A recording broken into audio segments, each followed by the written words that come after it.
Hello friends, आप सभी लोगों का स्वागत है आपके अपने channel IAS study with Aryan पर। देखिए दोस्तों, हम लोग यूपीएससी आईएएस प्री के लिए आप लोगों को इंडियन पॉलिटी पढ़ा रहे थे, यानी कि भारतीय संविधान एवं राज्य व्यवस्था, जो कि एम लक्ष्मीकांत जी की किताब में से पढ़ा रहे हैं, जिसका आज 8वां अध्याय है। आज 8वें अध्याय में हम आप लोगों को नीति निर्देशक तत्व पढ़ाएंगे।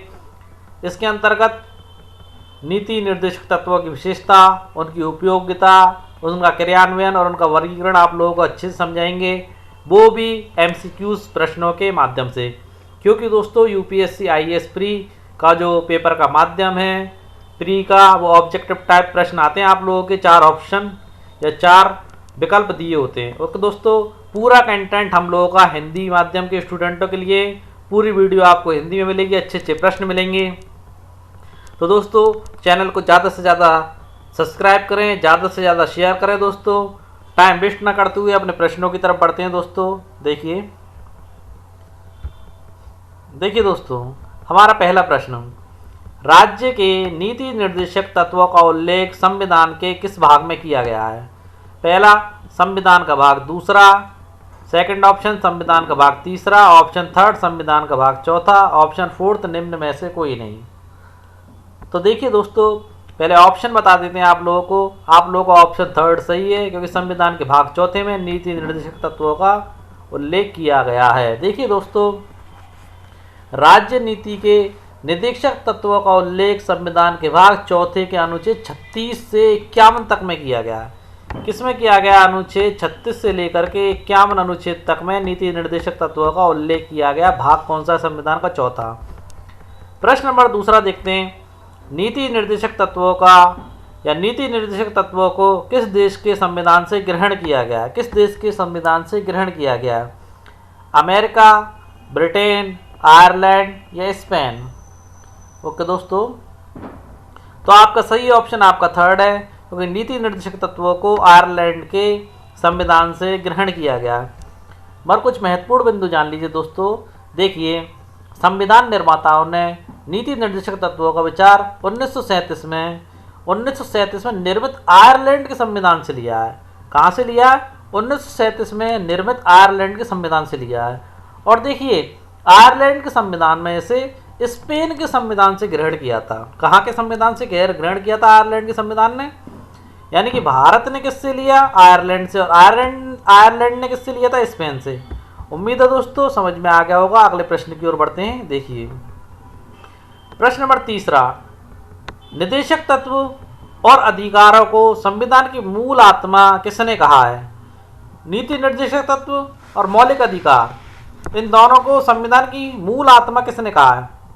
Doctor Bhimrao Ambedkar, Granville Austin, doctor Rajendra Prasad, निम्न में से कोई नहीं। तो दोस्तों, पहले आपको इसका सही उत्तर बता देते हैं।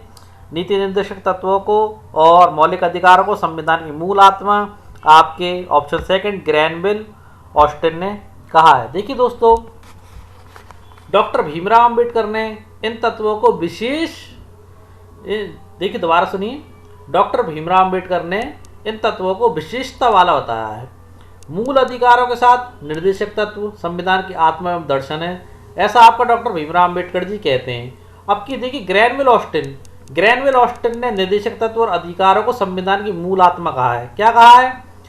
ग्रैनविल ऑस्टिन ने निर्देशक तत्व और अधिकारों को संविधान की मूल आत्मा कहकर के संबोधित किया है। ओके दोस्तों, प्रश्न नंबर चौथा देखते हैं, नीति निर्देशक तत्वों के किए गए वर्गीकरण के निम्न में से प्रकार नहीं, यानी कि उसके कितने प्रकार थे और कोई एक इनमें से उसका प्रकार नहीं, ये पूछना चाह रहा है। देखिए, समाजवादी, गांधीवादी, उदारवादी या उदार बुद्धिजीवी।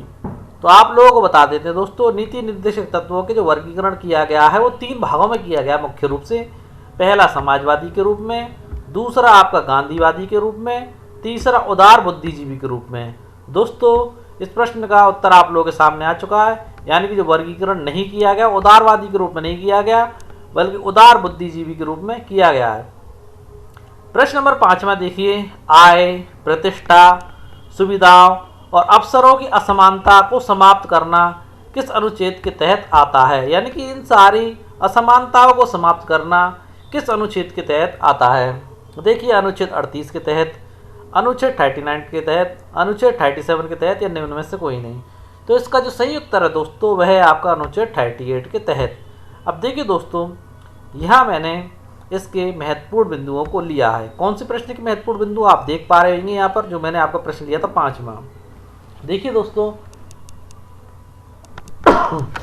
देखिए 5वें प्रश्न के आपका महत्वपूर्ण बिंदु देखिए लोक कल्याण की अभिवृद्धि के लिए सामाजिक, आर्थिक और राजनीतिक न्याय द्वारा सामाजिक व्यवस्था सुनिश्चित करना और आय, प्रतिष्ठा, सुविधा और अवसरों की असमानता को समाप्त करना।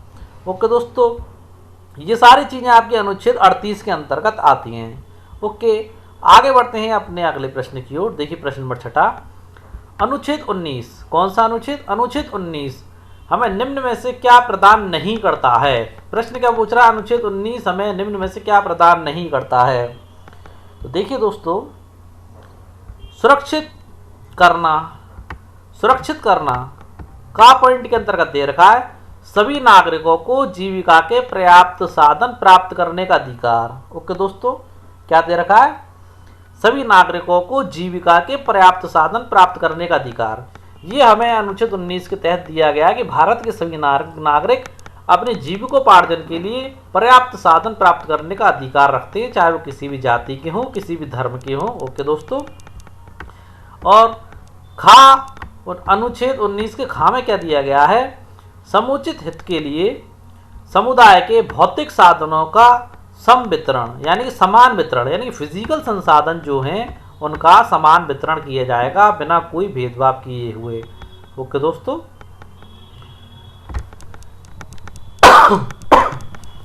आपका पॉइंट देखिए गा में क्या दिया गया है? धन और उत्पादन के साधनों का संकेंद्रण रोकना, यानी कि कोई भी धन का अधिक संचय ना करे, उत्पादन यानी कि कोई भी भंडारण आवश्यकता से अधिक ना करे, संकेंद्रण को रोकना। और घा के अंतर्गत क्या दिया गया है? पुरुषों और स्त्रियों को समान कार्य के लिए समान वेतन, यानी कि पुरुष और स्त्रियों में कोई भेदभाव नहीं किया जाएगा। जो कार्य स्त्री कर रही है पुरुष के समान, उसको समान वेतन ही दिया जाएगा, वेतन में कोई भेदभाव नहीं किया जाएगा। आगे देखिए डा में क्या दिया गया है? कर्मकारों के स्वास्थ्य और शक्ति तथा बालकों को अवस्था के दुरुपयोग में संरक्षण, यानी कि ये सारे संरक्षण इसको डा के तहत दिए गए हैं। यहाँ तक आपके सारे पॉइंट सही हैं। अब देखते हैं चा में क्या दिया गया अनुच्छेद 19 के चा पॉइंट में, वो और देख लेते हैं। युवाओं को स्वास्थ्य विकास के अवसर उपलब्ध कराना। देखिए चा में युवाओं को स्वास्थ्य विकास के अवसर उपलब्ध करवाना नहीं दिया गया है, जबकि यहाँ पर बालकों को स्वास्थ्य विकास के अवसर उपलब्ध कराने का प्रावधान किया गया है अनुच्छेद 19 के भाग चा में। किसमें? अनुच्छेद 19 चा में बालकों को स्वास्थ्य विकास के अवसर उपलब्ध करवाना ये प्रावधान किया गया है। आगे बढ़ते हैं अगले प्रश्न की ओर। देखिए प्रश्न नंबर 7वां, किस अनुच्छेद के तहत समान न्याय एवं गरीबों को निःशुल्क विधिक यानी कि कानूनी सहायता उपलब्ध करवाई जाती है? देखिए दोस्तों, कभी कभी ऐसा होता है कि गरीबों पर अगर कोई केस हो गया है, दंडात्मक कार्रवाई में वो मुजरिम माने जाते हैं, तो उन लोगों के पास अपने लिए वकील खड़े करने के लिए यानी कि विधिक सहायता के लिए पैसे नहीं होते, तो वो अपनी तरफ से वकील खड़ा नहीं कर पाते। तो एक अनुच्छेद ऐसा है जिसके अंतर्गत विधिक सहायता उपलब्ध करवाई जाती है, यानी कि सरकार ने अपनी तरफ से कुछ सरकारी वकील रखे हुए हैं जो गरीब लोगों की तरफ से या जिनका कोई वकील नहीं होता उस तरफ से वो लोग लड़ते हैं, उन लोगों की तरफ से वो लोग केस लड़ते हैं, जिन्हें आजकल गवर्नमेंट में या कोर्टों में एपीपी के नाम से जाना जाता है। किस नाम से जाना जाता है? एपीपी के नाम से। ओके दोस्तों, अगर आपके पास वकील करने की क्षमता नहीं है तो आप अपना केस एपीपी से लड़वा सकते हैं, क्योंकि ये गवर्नमेंट ने आपको प्रावधान दिया गया है। और तो और अगर आप एपीपी से भी लड़वाना नहीं चाहते तो आप स्वयं भी केस लड़ सकते हैं। कोर्ट में आपको एप्लीकेशन लगानी पड़ती है कि मैं अपना केस स्वयं लड़ना चाहता हूं, तो आप एप्लीकेशन लगा करके अपना केस स्वयं भी लड़ सकते हैं। अब प्रश्न पर आते हैं। देखिए किस अनुच्छेद के तहत समान न्याय एवं गरीबों को निःशुल्क विधिक सहायता यानी कानूनी सहायता उपलब्ध करवाई जाती है? ऑप्शन पहला अनुच्छेद 38, अनुच्छेद 39, अनुच्छेद 39 का, अनुच्छेद 22। देखिए 7वें प्रश्न का आपका सही उत्तर है अनुच्छेद 39 का के तहत समान न्याय गरीबों को निःशुल्क विधिक सहायता उपलब्ध करवाई जाती है। प्रश्न नंबर 8 में देखिए काम पाने के शिक्षा पाने के यानी कि वर्किंग और एजुकेशन, और बेकरी यानी कि बुढ़ापा, बीमार, और निशक्तता यानी कि हाथ पैरों से कोई फिजिकली तरीके से हैंडीकैप्ड है। तो निशक्तता की दशाओं में लोक सहायता पाने के अधिकार को कौन संरक्षित करता है? अनुच्छेद 39 करता है, या अनुच्छेद 39 का करता है, या अनुच्छेद 41 करता है, या 42 करता है? तो देखिए दोस्तों, आपका यह जो तीसरा ऑप्शन है ये सही है। उन सब चीज़ों को आपको जो संरक्षित करता है वो अनुच्छेद 41 करता है। ओके दोस्तों, प्रश्न नंबर 9 देखिए, पोषाहार स्तर और जीवन स्तर को ऊंचा करना और लोक स्वास्थ्य यानी कि सामाजिक लोगों का जो दुनिया में रहते हैं चाहे गरीब हो या अमीर, लोक स्वास्थ्य का सुधार करना यानी कि हेल्थ सिस्टम में डेवलपमेंट करना, जिससे कम से कम लोग बीमार पड़ें। जैसे कि एक प्रोजेक्ट चलाया गया था पल्स पोलियो का, कि इंडिया में पल्स पोलियो जड़ से ख़त्म हो जाना चाहिए, तो वो एक लोक स्वास्थ्य का एक अच्छा प्रयास था। तो देखिए, पोषाहार स्तर, जीवन स्तर को ऊंचा करना तथा लोक स्वास्थ्य का सुधार करना, यह किस अनुच्छेद के तहत संरक्षित किया गया है? तो देखिए, अनुच्छेद 47 के तहत, या अनुच्छेद 43 के तहत, या अनुच्छेद 43 का के तहत, या 42 के तहत? तो देखिए, इस प्रश्न का आपका सही उत्तर अनुच्छेद 47 है। अनुच्छेद 47 के तहत इन सारी चीज़ों को सुरक्षित किया गया है। अब देखिए, अनुच्छेद 43 क्या कहता है? अनुच्छेद 43 के विषय में भी यही आप लोगों को बता देता हूँ। देखिए, यहाँ देखिए, सभी कर्मकारों को यानी कि जितने भी काम करने वाले मजदूर हैं, सभी कर्मकारों के लिए निर्वाह मजदूरी यानी कि जो वो मजदूरी करते हैं वो उनको निर्बाध रूप से दी जाए। और देखिए, जीवन स्तर तथा सामाजिक और सांस्कृतिक अवसर उपलब्ध करवाए जाएं। ओके दोस्तों, आपका अनुच्छेद 43 का क्या कहता है ये भी सुन लीजिए। ये कहता है, उद्योगों के प्रबंध में जो श्रमिक होते हैं उनके भाग लेने के लिए कदम उठाना, यानी कि उद्योगों के प्रबंध में श्रमिकों के या कर्मकारों के भाग लेने के लिए कदम उठाना। ये कौन सा अनुच्छेद कहता है? अनुच्छेद 43 का। आगे देखिए अपना अगला प्रश्न, 10वें नंबर का प्रश्न नंबर 10वां, अनुच्छेद 40 हमें निम्न में से कौन सी शक्ति प्रदान करता है? ओके दोस्तों, अनुच्छेद 40 हमें निम्न में से कौन सी शक्ति प्रदान करता है, ये आपका प्रश्न यहाँ पर आप लोगों से पूछ रहा है। देखिए, पहला कह रहा है वो ग्राम पंचायतों का गठन, यानी ग्राम पंचायतों का गठन करने की शक्ति प्रदान करता है, और उन्हें आवश्यक शक्तियाँ प्रदान कर स्वयं सरकार यानी कि स्वयं द्वारा चलाई गई सरकार की इकाई के रूप में कार्य करने की शक्ति प्रदान करता है। तो देखिए दोस्तों, ये जो शक्ति आपकी पहले नंबर पर दी गई है ऑप्शन में, ये सारी शक्तियाँ हमें अनुच्छेद 40 से ही प्राप्त होती हैं। ओके दोस्तों, अब देखिए बाकी क्या दिया गया है। ग्रामीण क्षेत्रों में कुटीर उद्योगों, व्यक्तिगत या सहकारी के आधार पर कुटीर उद्योगों को प्रोत्साहन यानी कि किस अनुच्छेद के तहत दिया गया है कुटीर उद्योगों को? तो देखिए, मैं आप लोगों को बता देता हूँ, यह अनुच्छेद 43 के तहत दिया गया है। आप लोग अपनी नोटबुक्स में नोट डाउन कर लेना।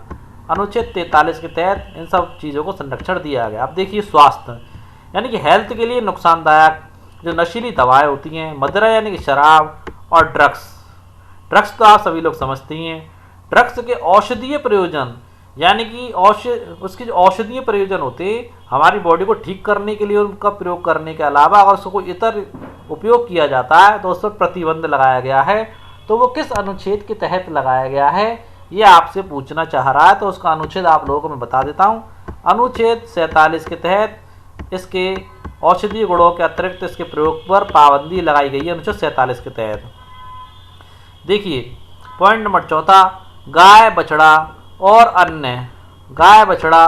और अन्य दुधारू पशुओं की बलि पर रोक, यानी बलि प्रथा पर रोक कौन से अनुच्छेद के तहत लगाई गई है? काफ़ी महत्वपूर्ण बिंदु और महत्वपूर्ण प्रश्न है कि बलि प्रथा पर जो है वो रोक किस अनुच्छेद के तहत लगाई गई है, और जानवरों के अंदर जो नस्लों का सुधार किया जाता है उसे प्रोत्साहन देने के लिए कौन सा अनुच्छेद लाया गया था?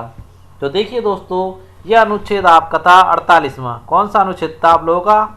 48वां, अनुच्छेद नंबर 48।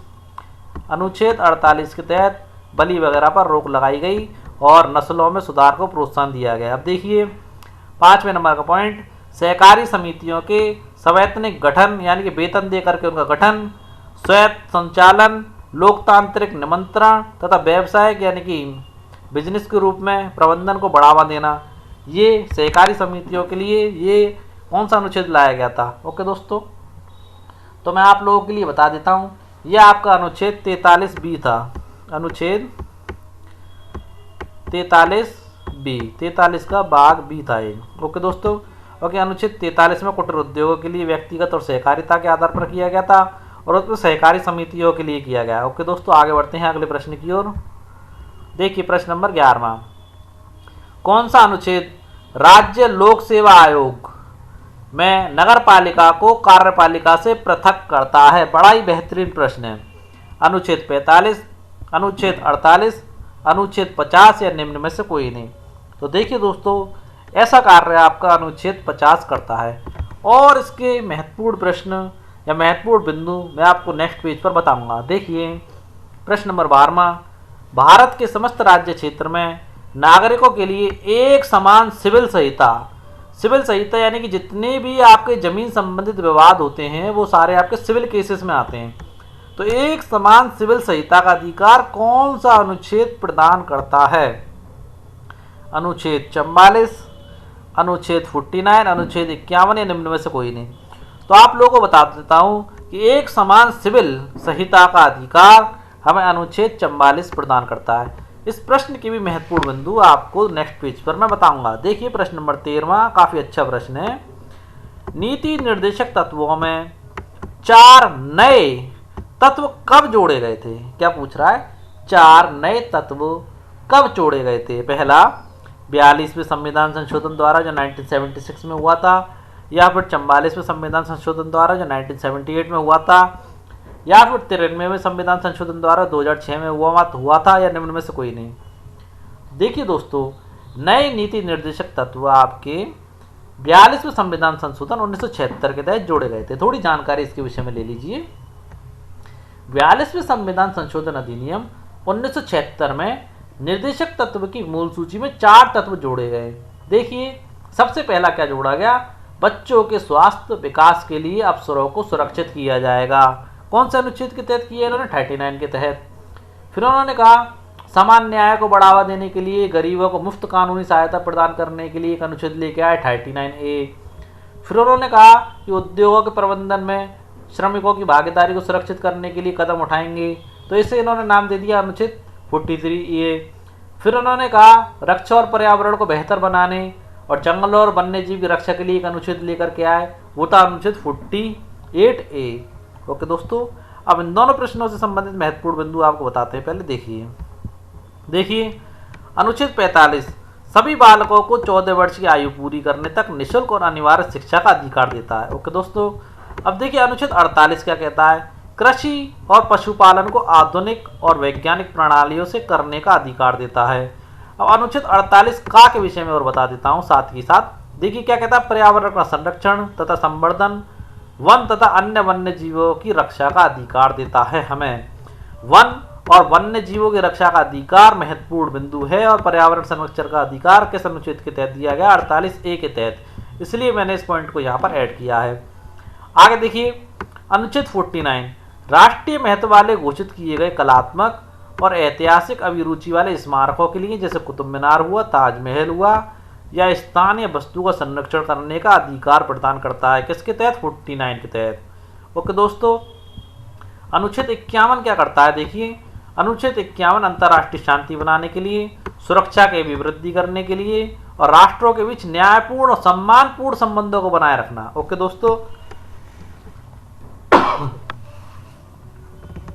देखिए अंतर्राष्ट्रीय विधि यानी कि अंतर्राष्ट्रीय कानून और संधि की जो बाध्यताएं होती है के प्रति आदर बढ़ाना और अंतर्राष्ट्रीय जो विवाद होते हैं, अंतर्राष्ट्रीय विवादों को मध्यस्थ द्वारा निपटाने के लिए प्रोत्साहन देना, ये प्रावधान सारे अनुच्छेद 51 के तहत किए गए हैं। आगे बढ़ते हैं अगले प्रश्न की ओर। देखिए 14वें नंबर का प्रश्न है, 42वें संविधान संशोधन अधिनियम 97 के तहत जोड़े गए नए निदेशक तत्वों में से कौन सा एक नहीं है पूछ रहा है। इसके विषय मैंने अभी आपको सारे बता दिए थे, फिर भी पूछ रहा है एक नहीं है। देखते हैं आप बता पाते हैं या नहीं। ठीक, बच्चों के स्वास्थ्य विकास के लिए अवसरों को सुरक्षित करना, सामान्य न्याय को बढ़ावा देने के लिए और गरीबों को मुफ्त कानूनी सहायता प्रदान करने के लिए, या फिर उद्योग के प्रबंधन में श्रमिकों की भागीदारी को सुरक्षित करने के लिए कदम उठाने के लिए, या रक्षा और पर्यावरण को बेहतर बनाने और जंगलों और वन्य जीव की रक्षा करने के लिए, या फिर दोस्तों 6 वर्ष की आयु तक निःशुल्क शिक्षा उपलब्ध करवाना। अब देखिए यहाँ पर कौन सा ऑप्शन गलत है। तो ऑप्शन जो गलत है वो तो मैं आप लोगों को बता ही दूंगा। यहाँ पर ऑप्शन आपका यहाँ पर 5वां गलत है, क्योंकि देखिए 6 वर्ष की आयु तक निःशुल्क शिक्षा देना ये आपके जो अनुच्छेद 45 के अंतर्गत रखा गया था। ओके दोस्तों, 86वें संविधान संशोधन 2002 में। ओके दोस्तों, मगर उससे पहले इन बिंदुओं को बता देता हूँ मैं। देखिए, बच्चों को स्वास्थ्य विकास के लिए अवसरों को सुरक्षित करना, ये आपके अनुच्छेद 39 के तहत कहा गया था। किसके लिए? बच्चों के स्वास्थ्य के लिए अवसरों को सुरक्षित करना। यह अनुच्छेद आपके जो अनुच्छेद था आपका 39 के तहत ये बात कही गई थी। ओके दोस्तों, समान न्याय को बढ़ावा देने के लिए, गरीबों को मुफ्त कानूनी सहायता प्रदान करने के लिए अनुच्छेद जो लाया गया वो था आपका अनुच्छेद 39A। ये मैंने अभी आप लोगों को बता दिया था, मगर फिर से मैं एक बार प्रश्न के माध्यम से बता रहा हूँ। अब देखिए, उद्योगों के प्रबंधन में श्रमिकों की भागीदारी को सुरक्षित करने के लिए कदम उठाने के लिए जो अनुच्छेद लाया गया वो अनुच्छेद आपका 43A था। कौन सा था? 43A अनुच्छेद था। और देखिए, रक्षा और पर्यावरण को बेहतर बनाने, जंगलों और वन्य जीव की रक्षा के लिए, बेहतरीन प्रश्न है, जंगलों और वन्य जीव की रक्षा के लिए जो अनुच्छेद बनाया गया वह आपका अनुच्छेद 48A था। कौन सा था दोस्तों? अनुच्छेद 48A था। ओके दोस्तों, उम्मीद है आप समझ चुके होंगे। जो आपको अच्छा लगे उसे आप लिख सकते हैं। वैसे यहाँ पर सारे ही इंपॉर्टेंट हैं। आगे बढ़ते हैं अगले प्रश्न की ओर। देखिए दोस्तों, देखिए 5वें बिंदु संबंधित कुछ और बात बता देता हूँ आपको। देखिए, 6 वर्ष की आयु तक निःशुल्क शिक्षा उपलब्ध कराना या उपलब्ध करवाएगा। देखिए, ये क्या था? हमारा 86वां संविधान संशोधन था जो 2002 में हुआ था। उसका अनुच्छेद 45 की विषय वस्तु को बदला गया। क्या किया गया? अनुच्छेद 45 था, उसकी विषय वस्तु को बदला गया और उसे बदलकर प्राथमिक शिक्षा को जोड़ा गया और अनुच्छेद 21 का के तहत मूल अधिकार बना दिया गया। दोबारा सुन लीजिए, 86वें संविधान संशोधन अधिनियम 2002 में अनुच्छेद 45 की विषय वस्तु को बदला गया और उसे बदलकर प्राथमिक शिक्षा को मूल अधिकार बना दिया गया अनुच्छेद 21 का के तहत। और देखिए दोस्तों, और संशोधन करके नीति निर्देशक तत्वों में राज्य से अपेक्षा की गई कि वह बचपन देखभाल के अलावा सभी बच्चों को 6 वर्ष की आयु तक निःशुल्क शिक्षा उपलब्ध करवाएगा। ओके दोस्तों, बता दिया है मैंने यहाँ पर इसके सारा महत्वपूर्ण बिंदु। आगे देखते हैं अगले प्रश्न को। देखिए प्रश्न नंबर 15। देखिए, निदेशक तत्वों को भावनाओं का एक स्थायी कूड़ागर किसने कहा था? क्या प्रश्न है? निदेशक तत्वों को भावनाओं का एक स्थायी कूड़ागर किसने कहा था? देखिए दोस्तों, पहली बात तो ये जान लीजिए, जब भी कोई चीज़ बनती है तो उसकी आलोचना भी होती है। तो नीति निर्देशक तत्वों की कुछ लोगों ने आलोचनाएं भी की थी। उन्हीं आलोचनाओं के तहत ये महत्वपूर्ण बिंदु बनता है कि भावनाओं का स्थायी कूड़ागर नीति निर्देशक तत्वों को किसने कहा था।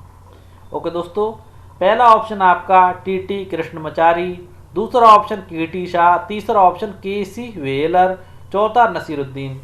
तो देखिए दोस्तों, भावनाओं का स्थायी कूड़ागर ये शब्द जो प्रयोग किया गया था नीति निर्देशक तत्वों के लिए वो टी कृष्णमाचारी जी ने किया था। किसने किया था? टी कृष्णमाचारी जी ने। अब देखिए के शाह जी ने क्या कहा था, अगर आप लिखना पसंद करें तो लिख लेना। के शाह जी ने इसे अतिरिक्त कर्मकांड बताया, अतिरेक कर्मकांड, यानी कि ज़्यादा बड़ा चढ़ाकर किया गया कर्मकांड बताया था। और देखिए, और उन्होंने इसकी तुलना एक चेक जो बैंक में है उसका भुगतान बैंक संसाधनों की अनुमति पर ही संभव है से किया।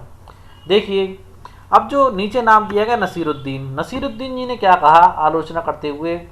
उन्होंने कहा ये सिद्धांत नव वर्ष प्रस्ताव की तरह है जो जनवरी को टूट जाते हैं। यानी कि उन्होंने कहा कि नव वर्ष में खुशियों पर लाया गया प्रस्ताव है जो जनवरी में टूट जाते हैं, ऐसा ये प्रस्ताव है। ओके दोस्तों, अब देखिए के व्हीलर ने क्या कहा।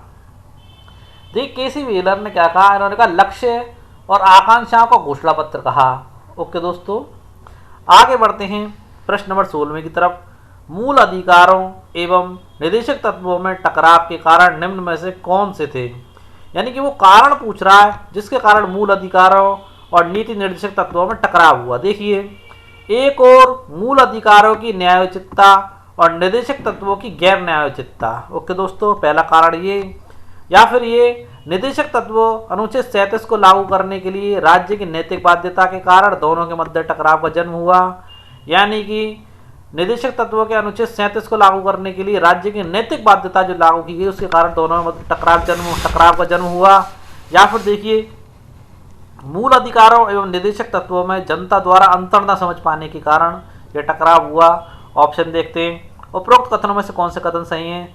तो आप लोगों को बता देते हैं दोस्तों, यहाँ पर आपका कथन पहला व दूसरा सत्य है, यानी कि उसके जो मेन कारण थे वो पहला और दूसरे थे, यानी कि मूल अधिकारों की न्यायोचितता और निर्देशक तत्वों की गैर न्यायोचितता। ओके दोस्तों, और अनुच्छेद 37 को लागू करने के लिए राज्य की नैतिक बाध्यता, इस कारण मूल अधिकारों और नीति निर्देशक तत्वों में टकराव उत्पन्न हो गया था। आगे बढ़ते हैं प्रश्न नंबर 17 की ओर। देखिए, चंपाकम दोराई राजन मामला जो कि 1951 में उच्चतम न्यायालय में आया था के संदर्भ में निम्नलिखित कथनों पर विचार कीजिए। देखिए, उच्चतम न्यायालय ने व्यवस्था दी, इस मामले में उच्चतम न्यायालय ने क्या व्यवस्था दी थी उसे देखिए कि निदेशक तत्व एवं मूल अधिकारों के बीच किसी तरह के टकराव में मूल अधिकार, अगर किसी भी तरीके का टकराव होता है तो उस टकराव में मूल अधिकार ही प्रभावी रहेंगे, ना कि नीति निर्देशक तत्व। महत्वपूर्ण फैसला था ये। आगे देखिए, और ये भी घोषणा की गई थी दोस्तों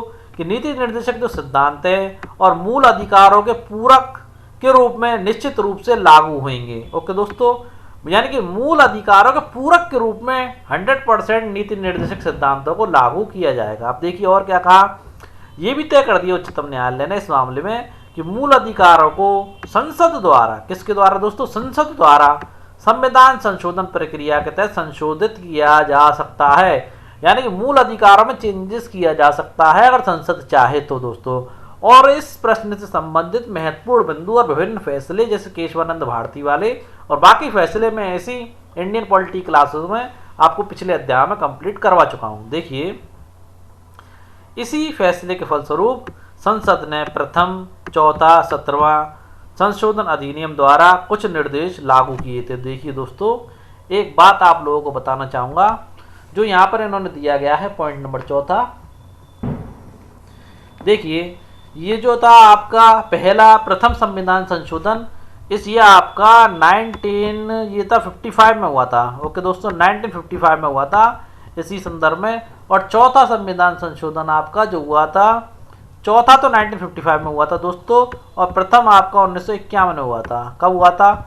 1951 में प्रथम हुआ, चौथा हुआ 1955 में, और 17वां संविधान संशोधन अधिनियम आपका ये हुआ था 1964 में हुआ था। ओके दोस्तों, तो देखिए दोस्तों, उपरोक्त कथनों में से कौन से कथन सत्य है? तो यहाँ पर देखिए दोस्तों, सारे ही कथन आपके सत्य हैं। आगे बढ़ते हैं अगले प्रश्न की ओर। देखिए, प्रश्न नंबर 18वां, संसद किसी मूल अधिकार जो अपनी प्रकृति में उल्लंघनीय है को समाप्त नहीं कर सकती। क्या प्रश्न है? संसद किसी मूल अधिकार जो अपनी प्रकृति में उल्लंघनीय है को समाप्त नहीं कर सकती। यह व्यवस्था उच्चतम न्यायालय द्वारा किस केस में की गई थी? पहला ऑप्शन आपका चंपाकम दोराई राजन मामला 1951, या फिर आपका गोलकनाथ मामले 1967 में, या फिर आपके केशवानंद भारती मामले 1973 में। तो देखिए दोस्तों, ये प्रबंध आपका ऑप्शन सेकंड में किया गया था उच्चतम न्यायालय द्वारा गोलकनाथ मामले में 1967 में, जबकि चंपाकम दोराई राजन मामला 1951 में तो उन्होंने कहा था कि संसद चेंज कर सकती है। देखिए यहाँ देख लीजिए, कहा था मूल अधिकार को संसद द्वारा संविधान संशोधन प्रक्रिया के तहत संशोधित किया जा सकता है। और इस मामले में मामला क्या था? गोलकनाथ मामला 1967। इसमें क्या कहा गया कि संसद कोई भी मूल अधिकार हो जो अपनी प्रकृति में उल्लंघनीय है को समाप्त नहीं कर सकती है। ओके दोस्तों, यह व्यवस्था उच्चतम न्यायालय द्वारा गोलकनाथ मामले में की गई थी। अब देखिए, योजना आयोग की स्थापना कब की गई थी? प्रश्न नंबर 19वां। ओके दोस्तों, प्रश्न नंबर 19वां, योजना आयोग की स्थापना कब की गई थी? 1950, 1948, 1936, 1970। तो इसका सही उत्तर है आपका 1950 में योजना आयोग की स्थापना की गई थी। देखिए दोस्तों, निदेशक तत्वों का क्रियान्वयन यानी कि नीति निर्देशक तत्वों के क्रियान्वयन के लिए 1950 से केंद्र में अनुवर्ती सरकारों और राज्य के निर्देशक तत्वों को लागू करने के लिए अनेक कार्यक्रम और विधियों को बनाया गया था 1950 में। अब देखिए, 1950 में योजना आयोग की स्थापना की गई, ताकि देश का विकास नियोजित तरीके से हो। अनुवर्ती 5 वर्षीय योजनाओं का उद्देश्य था जो तो सामाजिक आर्थिक न्याय प्राप्ति तथा आय प्रतिष्ठा और अवसर की असमानता को कम करना था। ओके दोस्तों, योजना आयोग के तहत ही पंचवर्षीय योजनाएं बनाई जाती थी और सारा कार्य का निर्धारण किया जाता था। अब देखिए प्रश्न नंबर 20वां, योजना आयोग के स्थान पर एक निकाय नीति आयोग कब बनाया गया था? बड़ा ही महत्वपूर्ण प्रश्न है। योजना आयोग के स्थान पर एक निकाय नीति आयोग कब बनाया गया था? 2012, 2014, 2016 या 2015? तो देखिए दोस्तों, यह आपका ऑप्शन 4 सही है, यानी कि योजना आयोग के स्थान पर एक नीति आयोग आपका 2015 में बनाया गया था। अब देखिए नीति आयोग की फुल फॉर्म आप लोगों को बता देता हूँ, national institution for transforming India. दोबारा सुन लीजिए, national institution for transforming India. आगे बढ़ते हैं अगले प्रश्न की ओर। देखिए प्रश्न नंबर 21वां, नीति निर्देशक तत्वों के क्रियान्वयन के लिए बनाए गए कानून एवं उनके समय को नीचे दी गई कूट के माध्यम से मिलान कीजिए। देखिए न्यूनतम मजदूरी अधिनियम कब लाया गया था? देखिए न्यूनतम मजदूरी अधिनियम 1926 में लाया गया था। किसके लिए लाया गया था? नीति निर्देशक तत्वों के क्रियान्वयन के लिए। अब देखिए मजदूरी सदाय अधिनियम, यानी कि समान दे सबको दी जाए मजदूरी में, ये अधिनियम कब लाया गया? तो देखिए मजदूरी सदाय अधिनियम 1936 में लाया गया। कब लाया गया? 1936 में लाया गया। अब देखिए ठेका श्रम अधिनियम कब लाया गया? ठेका श्रम अधिनियम 1970 में लाया गया। कब लाया गया दोस्तों? 1970 में लाया गया था। अब बाल श्रम अधिनियम कब लाया गया? बाल श्रम अधिनियम 1986 में लाया गया। कब लाया गया दोस्तों? 1986 में। आगे देखते हैं व्यवसाय संघ अधिनियम। व्यवसाय संघ अधिनियम 1926 में लाया गया। कब लाया गया दोस्तों? यानी कि सीधा है 1920। ये व्यवसाय संघ अधिनियम 1926 में लाया गया। और मजदूरी न्यूनतम मजदूरी अधिनियम देखिए दोस्तों, न्यूनतम मजदूरी अधिनियम तो 1948 में लाया गया था, यानी कि आपका ये जो पॉइंट लगा है ये बिल्कुल गलत लगा है। और व्यवसाय संघ अधिनियम आपका 1926 में लाया गया था। देखिए सबके सामने सबके सटीक उत्तर लिख रहे हैं, यानी कि पहले का पहला है, दूसरे का दूसरा है, तीसरे का तीसरा है, चौथे का चौथा और पांचवे का पांचवा है, यानी कि आपका ऑप्शन पहला सही है। आगे बढ़ते हैं अपने अगले प्रश्न की ओर। देखिए दोस्तों, भारत सरकार द्वारा बाल श्रम पर प्रतिबंध कब लगाया गया था? 2005 में लगाया गया या 2006 में लगाया गया, 2015 या 2016? तो इसका सही उत्तर आपका ऑप्शन 2 है, ऑप्शन बी है, यानी कि 2002 में बाल श्रम पर प्रतिबंध लगाया गया। और बाल श्रम से संबंधित महत्वपूर्ण बिंदु नेक्स्ट पेज पर मैं आप लोगों को बताऊंगा। देखिए राष्ट्रीय वन नीति, बड़ा ही महत्वपूर्ण प्रश्न, राष्ट्रीय वन नीति कब लागू की गई थी? प्रश्न नंबर 23वां, 1988, 1986, 1981 या 1979 में? तो देखिए दोस्तों, प्रश्न नंबर 23 का सही उत्तर आपका 1988 में राष्ट्रीय वन नीति प्रारंभ की गई थी। इससे संबंधित महत्वपूर्ण बिंदु भी मैं नेक्स्ट पेज पर आप लोगों को बताने वाला हूं। देखिए प्रश्न नंबर 24वां, पंचायती राज संस्थाओं को संवैधानिक दर्जा किस संविधान संशोधन द्वारा दिया गया था? अच्छा प्रश्न, अच्छे दर्जे का प्रश्न है ये भी। और पंचायती राज व्यवस्था से संबंधित प्रश्न पूछे जाते रहे हैं आपके। देखिए 42वें संविधान संशोधन द्वारा, 44वें संविधान संशोधन द्वारा या 73वें संविधान संशोधन द्वारा, निम्न में से कोई नहीं। तो आप लोगों को बता देता हूं दोस्तों, 73वें संविधान संशोधन द्वारा पंचायती राज संस्थानों को संवैधानिक दर्जा दिया गया था। अब देखिए तीनों प्रश्नों के महत्वपूर्ण बिंदु मैं आप लोगों को बताता हूं। देखिए यहां देखिए वर्ष 2006 में सरकार ने बाल श्रम पर प्रतिबंध लगाया। ओके दोस्तों, अब आगे देखिए 2016 में बाल श्रम निषेध विनिमय अधिनियम 1986 क्या था? 2016 बाल श्रम निषेध एवं विनिमय अधिनियम 1986 का नाम बदलकर बाल एवं किशोर श्रम निषेध विनिमय अधिनियम 1980 कर दिया गया। ओके दोस्तों, अब देखिए वन्य जीव से संबंधित, अब देखिए वन्य जीव संरक्षण अधिनियम 1972 एवं वन्य जीव संरक्षण अधिनियम 1980 को वन्य जीवों एवं वनों के लिए सुरक्षा कवच के रूप में प्रभावी बनाया गया दोस्तों। और देखिए जल यानी कि पानी और वायु यानी कि हवा अधिनियमों ने केंद्र एवं राज्य प्रदूषण नियंत्रण बोर्ड, यानी दिल्ली में जो प्रदूषण होता है या कहीं पर भी होता है तो क्या बोर्ड बनाया गया? राज्य प्रदूषण नियंत्रण बोर्ड स्थापित किए गए अलग अलग राज्यों में, जो पर्यावरण की सुरक्षा एवं सुधार में कार्यरत हैं दोस्तों। ओके दोस्तों, देखिए राष्ट्रीय पर्यावरण नीति कब आई थी आपकी? 1988। का उद्देश्य क्या था? वनों की सुरक्षा, संरक्षण और विकास करना। महत्वपूर्ण बिंदु है राष्ट्रीय पर्यावरण नीति आपकी 1988 में आई थी। इवन प्रश्न के माध्यम से भी आपको बता दिया है। देखिए, त्रिस्तरीय पंचायती राज, त्रिस्तरीय पंचायती राज व्यवस्था को चालू किया गया ताकि महात्मा गांधी जी का सपना था कि हर गांव गणतंत्र हो, स्वतंत्र हो, साकार हो सके। और जो था वो जी सबका सब आपका 73वें संविधान संशोधन अधिनियम 1992 के तहत किया गया। अब देखिए, 73वें संविधान संशोधन अधिनियम 1992 को इन पंचायती राज संस्थानों को संवैधानिक दर्जे के लिए प्रभावी बनाया गया। ओके दोस्तों, प्रभावी बनाया गया था। आगे बढ़ते हैं अगले प्रश्न की ओर। देखिए, प्रश्न नंबर 25वां, संविधान के भाग 4 के बाहर संविधान के अन्य भागों में दिए गए नीति निर्देशक तत्वों को नीचे दी गई सूची से मिलान कीजिए। देखिए, ऐसा नहीं है कि सारे संविधान के जो नीति निर्देशक तत्व में वो भाग 4 के अंतर्गत और जो उसके अंतर्गत जो अनुच्छेद दिए गए उन्हीं के अंतर्गत विद्यमान हो। जैसे कि दोस्तों कहा जाता है कि संविधान के नीति निर्देशक तत्व जो है संविधान के भाग 4 के अनुच्छेद 36 से 51 तक ही हैं। तो ऐसा नहीं कि सारे नीति निर्देशक तत्व वहीं पर हो। संविधान के भाग 4 के अलावा भी कुछ नीति निर्देशक तत्व हैं, तो उन्हीं के संबंध में ये प्रश्न है कि वो कौन से और किस अनुच्छेद के अंतर्गत है और कौन से भाग में है।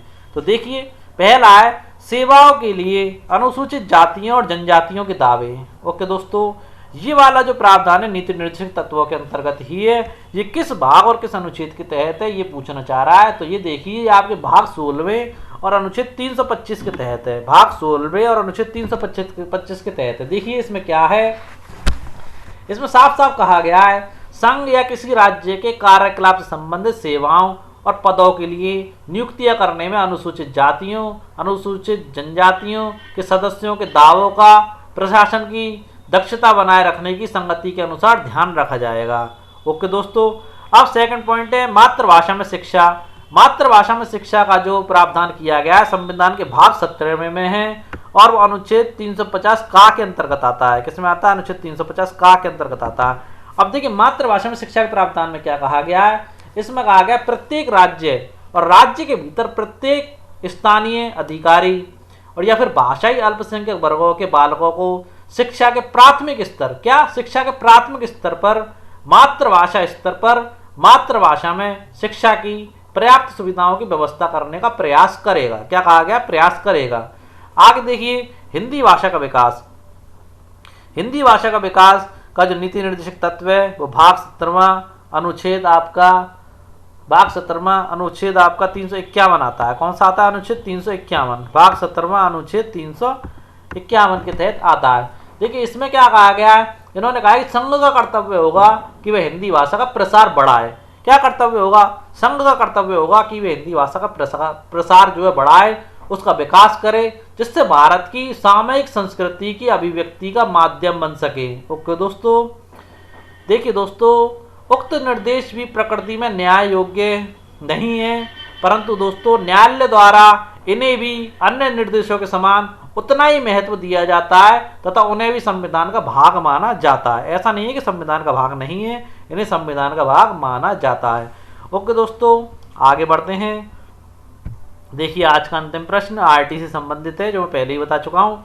आरटी यानी कि निःशुल्क शिक्षा का अधिकार 2009 किस दिनांक से प्रभावी हुआ था? 1 जनवरी, 2 फरवरी 2010, 3 मार्च 2010, 1 अप्रैल 2010। तो इसका सही उत्तर है 1 अप्रैल 2010। ओके दोस्तों, आज हमारा एम लक्ष्मीकांत जी की पॉलिटी का ये अध्याय पूरा हुआ। आप लोगों को हमारी वीडियो कैसी लगी, जानकारी जो दे रहे हैं वो कैसी लगी, अगर अच्छी लगी हो तो कमेंट बॉक्स में जरूर बताएं। ज़्यादा से ज़्यादा शेयर करें दोस्तों, ज़्यादा से ज़्यादा सब्सक्राइब करें और ज़्यादा से ज़्यादा लोगों को जोड़ें। हम हिंदी माध्यम के स्टूडेंटों के लिए पूरा कंटेंट यहाँ पर लेकर के आए और पूरी यूपीएससी आईएएस प्री की पूरी तैयारी यहाँ पर कराएंगे। मैथ भी पढ़ाएंगे आप लोगों के लिए। जल्दी मैथ की वीडियो सीसेट के लिए यानी कि जो यूपीएससी प्री का सेकंड पेपर होता है उसके लिए स्टार्ट की जाएंगी। हमारे साथ बने रहें दोस्तों, सपोर्ट करें, सब्सक्राइब करें, लाइक करें, शेयर करें। कल फिर मिलते हैं दोस्तों अपनी एक नई वीडियो के साथ। तब तक के लिए जय हिंद दोस्तों।